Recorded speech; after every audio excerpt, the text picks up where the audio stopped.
3 top tips on how to play guitar without hurting your fingers. So, hurting fingers is such a common thing when playing guitar, whether you're playing acoustic guitar or playing electric guitar.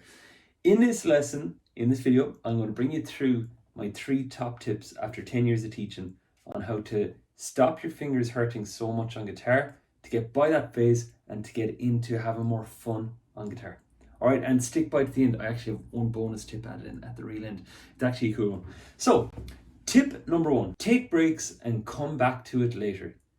What do I mean by that? I mean that when your fingers get sore on guitar, we can't avoid them hurting. We can change our response to the hurting.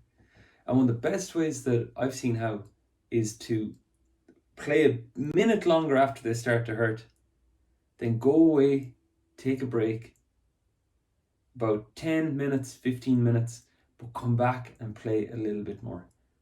The problem is that players, their fingers hurt and they put the guitar down for the whole day.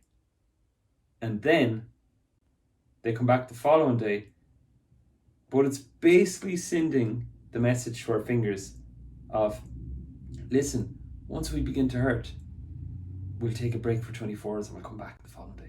Like, we won't build the toughness in your fingertips unless you persist and come back to it. So that's tip number 1. Take a break, but then come back. And it's like the push-ups analogy. It's where if your job was to build your muscles, let's imagine we're building muscles in our fingertips. Use your imagination.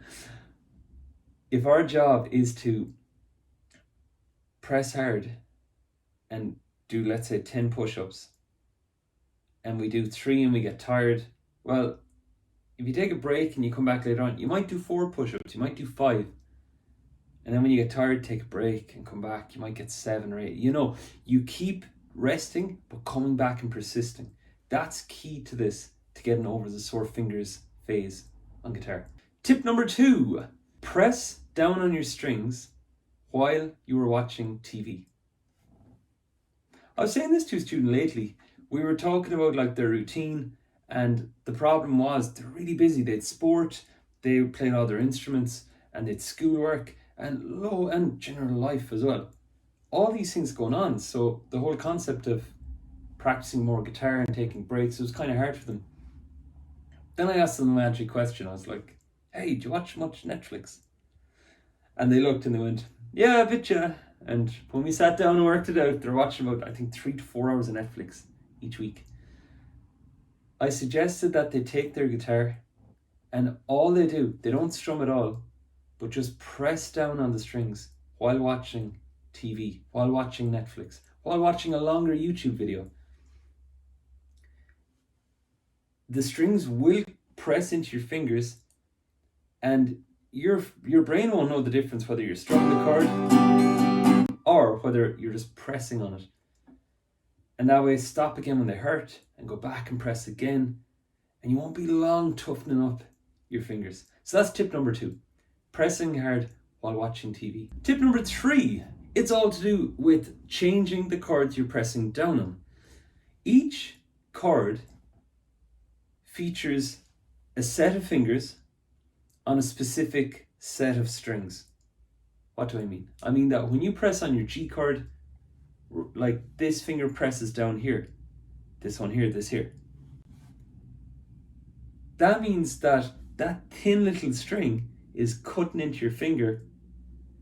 This thick one is pressing into your top one, and so on. But let's say you swap and you go to play a C chord. You will notice that it's a different type of soreness. Now it's a thicker string pressing into your fingertip up here on this one, instead of the thin one. A lot of players, when they're learning guitar first, when their fingers get sore, they treat it as a general thing. They go, everything hurts, so I'm just going to rest everything. But in lessons here in Ireland, students are often amazed when I'm like, yeah, I get it, your finger hurts on G. That ring finger is sore. Could you press on your C chord a second? And then they press and they go, it doesn't hurt as much on C, and then it begins to hurt. But then we swap to E minor. And again, different thickness of strings on different fingers, means that you get to play longer.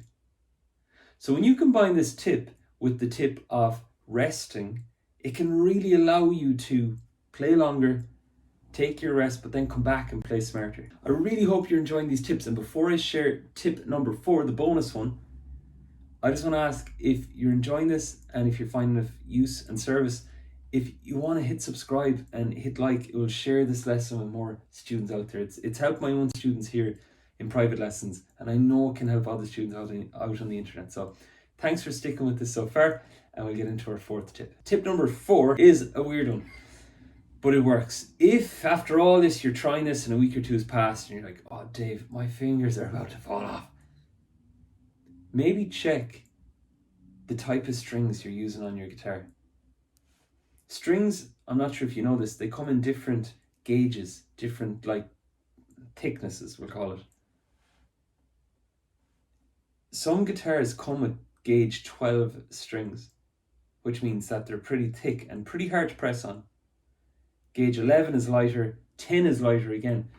For students who are having problems pressing, even after a while, I suggest gauge 10. The ones I've used in the past are Martins. So if you look up like Martin gauge 10, you'll find them. Okay, so they can work. You put those on, you get playing, get pressing, your fingers develop strength, the fingertips harden up. Then after a couple of weeks, go back to 11s and they'll thicken up. And I play 11s myself. The reason is, it's like, see the way that I can do lead, and I can also do chords. So that's the advantage of using 11s. 12s, if you're only doing acoustic, like busking, bashing out chords, 12s are pretty good.